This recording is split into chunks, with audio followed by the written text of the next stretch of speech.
According to the World Economic Forum's Global Social Mobility Index 2020, the opportunities that life presents to most South Africans remain firmly tied to their socio-economic status at birth. In fact, South Africa ranks 77th out of 82 countries benchmarked for the Global Social Mobility Index. It's just one of those reports that my colleague ENCA's Devin Murugan has been tracking.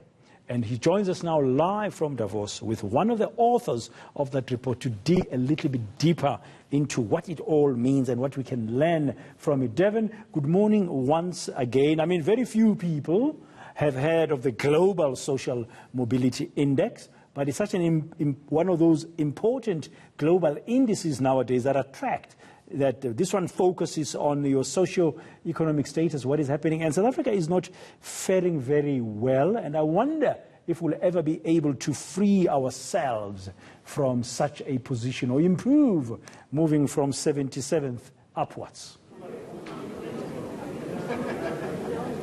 Now, you're quite right, Dan. I mean, the significance of reports like these is that it sort of adds that research element to exactly what we talk about when we're back home. You know, we have a stagnation, as you say, when it comes to the social strata of society. And why is it that if you were born rich, you are likely to remain rich? And if a child is born into a poor family, why is it that they pretty much stay exactly where they are?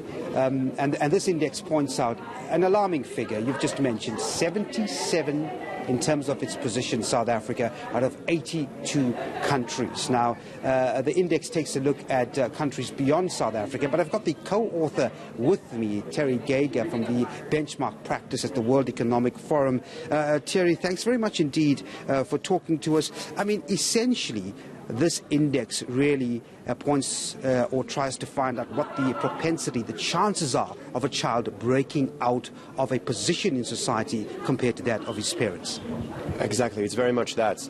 We're trying to understand what drives social mobility, and social mobility is indeed this ability for someone born at the bottom of the pyramid to reach the median income and possibly the top.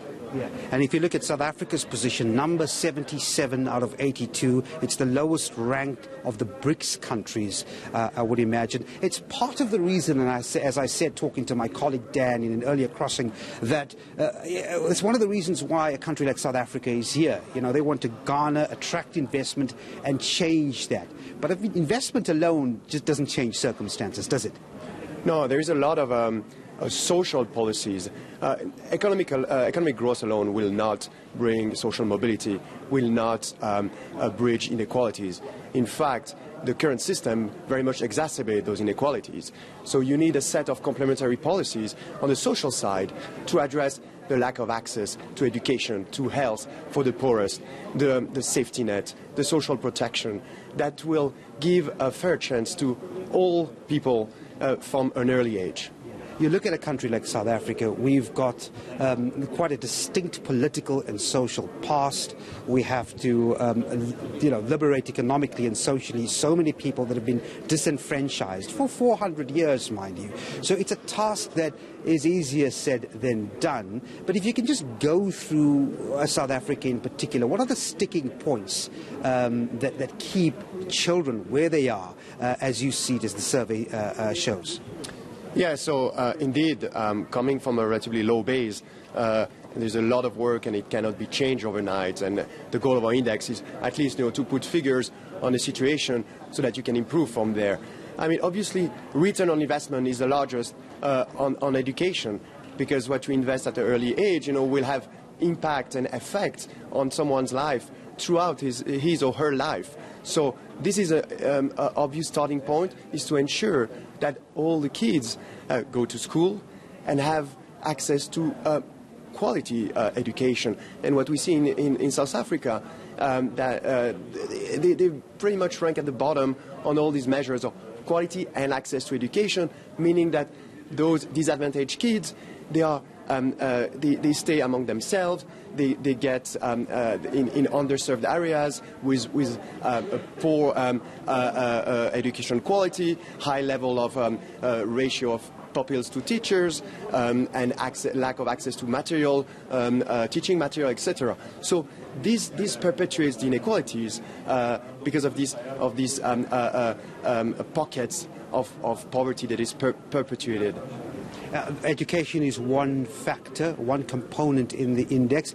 You also have a component of health, for example. We understand that accessibility to health facilities in countries like South Africa, not just our country, is also something that takes a very, very long time indeed to unlock, because we're talking infrastructure, are we not? Yes. So we do see that when you correct for inequality, you see that life expectancy in South Africa is one of the lowest in the world, meaning that there is a big difference between the richest in the country and the poorest in the countries when it comes to health outcomes.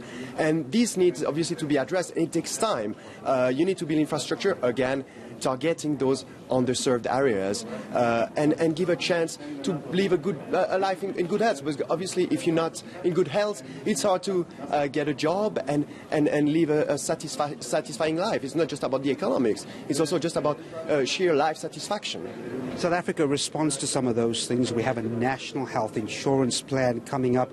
It's gone through tremendous debate. But how does an index like yours attempt to inform policymakers to readjust how they're looking forward? How should they read an index like yours? So, I mean, typically we encourage governments and policymakers and all stakeholders to go beyond the rankings and start, digging down through some of the indicators. We have typically in this index we have 50 indicators. So that's where we encourage people to start looking and say, well, where do I struggle? And we always encourage them to look at the ideal state that the score of 100 represents. And tell them, see how far you are from this. And sometimes it's a reality check, because you can have social protection in place, you can have a system in place, you can have intentions, but the reality on the ground is that it's not working, or it's not working as well as we thought. So it's again a reality check to correct and adjust and hopefully year after year improve even marginally. But that should be the goal. It's not a race against other countries. It's a race against yourself, trying to improve and move closer to this ideal state. Before I let you go, Thierry, perhaps just one question. Any country that stands out in the history of this index that have made significant improvement that we can point out to? Well, I mean, it's the very first edition of the index, and therefore we will need to stay tuned to see progress over time. You'll have to have a few of those. Thierry Geiger, thanks very much indeed for talking to us. Dan, there you have it. I mean, it's the pilot index, the first index that takes a look in terms of the subject, social mobility. Unfortunately, South Africa, of course, not faring very well, but it's a valuable survey that hopes to inform policymakers. And we understand that we're going through shifts in policy with health.